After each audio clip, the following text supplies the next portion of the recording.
හැමෝටම වෙල්කම් කියලා පිළිගන්න ඕනේ. ඉතින් SLPCLK channel එක තුලින් ඔයාලට තවත් ගොඩක් ඉන්ටරෙස්ටිං PC build එකක් තමයි අද මම අරගෙන එන්නේ. ඉතින් ගොඩක් දෙනෙක් මයින් අහපු දෙයක් තමයි VG එකක් නැතුව PC එකක් build කරනවා නම් කොහොමද PC එකක් අපි තෝරගන්නේ? ඒකට හරියන components එක කොහොමද තෝරගන්නේ කියන එක. ඉතින් ඇත්තටම කතා කරොත් එහෙම අපේ PC build කරන community එක ඇතුලේ ඉන්න පාර්ශව දෙකක්. ඇතැම් අය කැමති PC එක brand new build කරගන්න. සමහර අය කැමති use parts brand new කලවම් කරලා හෝ තනිකරම use වලින් PC එක build කරගන්න.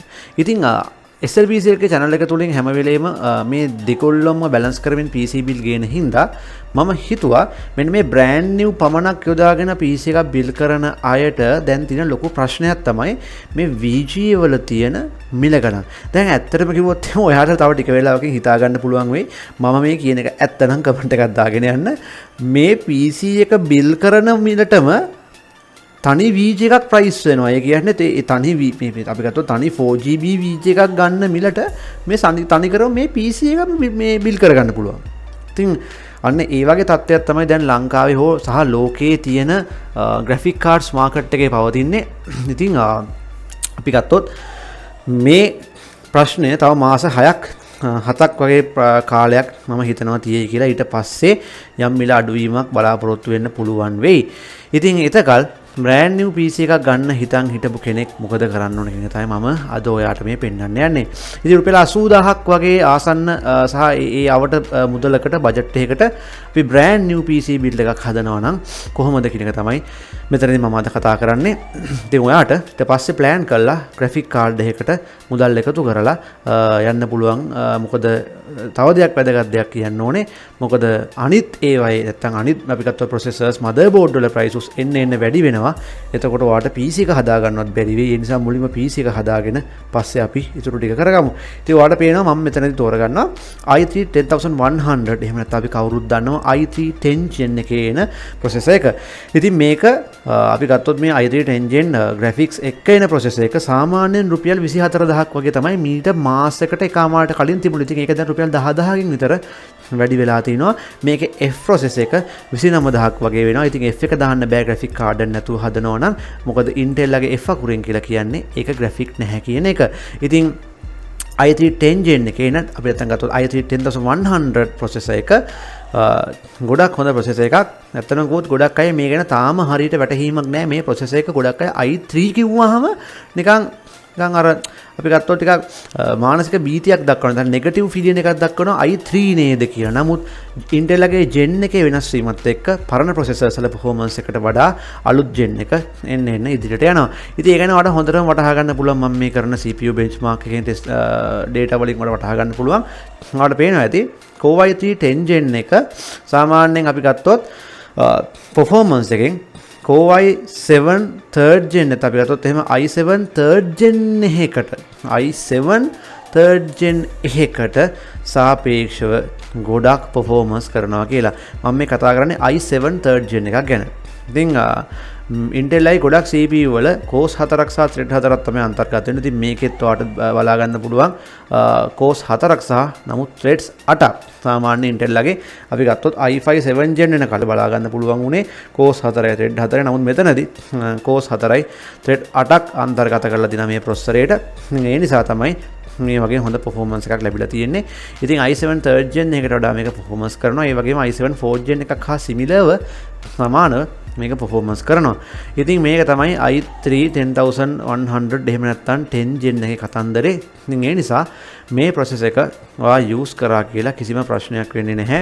මොකද ඔයාට අනිවාර්යයෙන්ම හොඳ performance එකක් ගන්න පුළුවන් process එකක් විදියට වර්තමානයේ cores 4කට එහා games වලින් සාමාන්‍යයෙන් ඉල්ලන්නේ නැති නිසා. ඒ වගේම වැදගත් කරුණ තමයි මේකේ onboard graphic විදියට Intel UHD 630 graphics අන්තර්ගත වෙනවා. 630 කියලා කියන්නේ සාමාන්‍යයෙන් Intel ලගේ onboard වලින් පොඩි දෙයක් කරගන්න පුළුවන්, gaming වලට පොඩි දෙයක් කරගන්න පුළුවන් වීඩියෝ අපි සාමාන්‍යයෙන් ගත්තොත් එහෙම ඔය Call of Duty Modern Warfare 1 2 වගේ 3 වගේ අන්න ඒ වගේ පරතරයේ තියෙන games අපි ගත්තොත් Assassin's Creed Black Flag අන්න ඒ පරතරයේ තියෙන games සාමාන්‍යයෙන් play කරගන්න පුළුවන් onboard graphic තියෙන processor එක. මොකද Intel ලගේ onboard graphics Ryzen ලා තරම් performance එක මදි.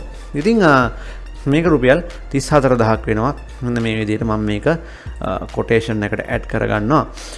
ඉතින් ඊළඟට මේකට මදර් බෝඩ් එකක් විතර මම තෝරගන්නවා H410 එක. ඉතින් මේක 1200 තමයි අපි ගත්තා 1200 සොකට් එක තමයි මේගොල්ලන්ගේ 10 වෙනි පරම්පරාවේ ඉඳන් අපිට දකින්න ලැබෙන්නේ.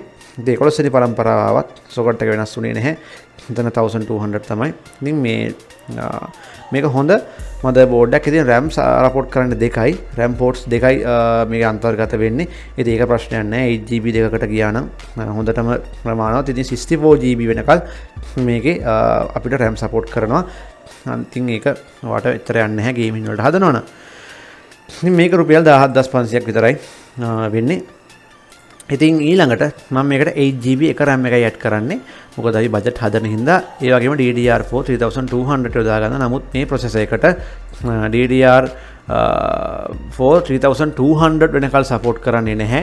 මේක සාමාන්‍යයෙන් සපෝට් කරන්නේ ඔයාලට පේනවා ඇති DDR4 2666 වෙනකල් විතරයි සපෝට් කරන්නේ. එතකොට අපි මෙතනදී කරන්නේ වෙන්නේ මේක අපි යොදන RAM එක 3200 දුනාට ඔයාලට 2666 වලට තමයි සපෝට් කරන්නේ. සමහර වෙලාවට මේක BIOS වලින් අපිට හදන්න වෙනවා. මොකද මේක 2666 වලටත් වඩා අඩු වගේකට තමයි ඔරිජිනලි සමහර වෙලාවල වැටෙන්නේ. අපි ගත්තොත් 2133ට වගේ තමයි මේක වැටෙන්නේ. එතකොට අපිට BIOS වල තියෙන XMP කියන ප්‍රොෆයිල් කියන ඔප්ෂන් එකෙන් ඒක බෝඩ් එකට ඒක සාමාන්‍යයෙන් අලුතෙන් බෝඩ් වලට එනවා. XMP ප්‍රොෆයිල් එකෙන් අපිට පුළුවන් එක 2666 දක්වා උපරිම අගයකට සපෝට් කරන උපරිම අගයකට වැඩි කරලා දෙන්න. ඉතින් මම මේකත් යොදා ගන්නවා මේ PC බිල්ඩ් එකට මෙන්න මේ ආකාරයට. ඉතින් ඊට පස්සේ බේසික් දේවල් ටික අපි ඒ වගේම දාමු. හાર્ඩ් එකක් විදිහට WD Blue 1TB එකක් දාමු. ඉතින් ඔයාලට මෙතනදී පුළුවන් වුණා use hard එකක් දාන්න. නමුත් මෙතනදී මම සම්පූර්ණ බ්‍රෑන්ඩ් නිව් කරන හින්දා මේක සම්පූර්ණ බ්‍රෑන්ඩ් නිව් කරනවා. ඉතින් මේකට කොටේෂන් ඇඩ් කරනවා. ඉතින් මම මේකට normal power supply එකක් තමයි බ්‍රෑන්ඩ් නිව් දාන්නේ. මොකද VG එකකුත් නැති නිසා ඔයාලට එච්චර ලොකු power supply එකක් ඕනේ නැහැ. ඉතින් ඔයාලට ඕනේ නම් 450 එකට යන්න. මොකද ඉස්සරහට 4GB එකක් එහෙම ගහන්න ඉන්නවනම් නැත්තම් එකපාර සල්ලි එකතු කරගෙන හොඳ power supply එකකුයි VG එකකුයි දෙකක් ගන්න. මම දැනට Red Max RX 300 XT supply එක ඇඩ් කරනවා. watt 300 හොඳටම ප්‍රමාණවත් VG නැති නිසා. ඉතින් මේක 4500ක් වෙන්නේ බ්‍රෑන්ඩ් නිව්.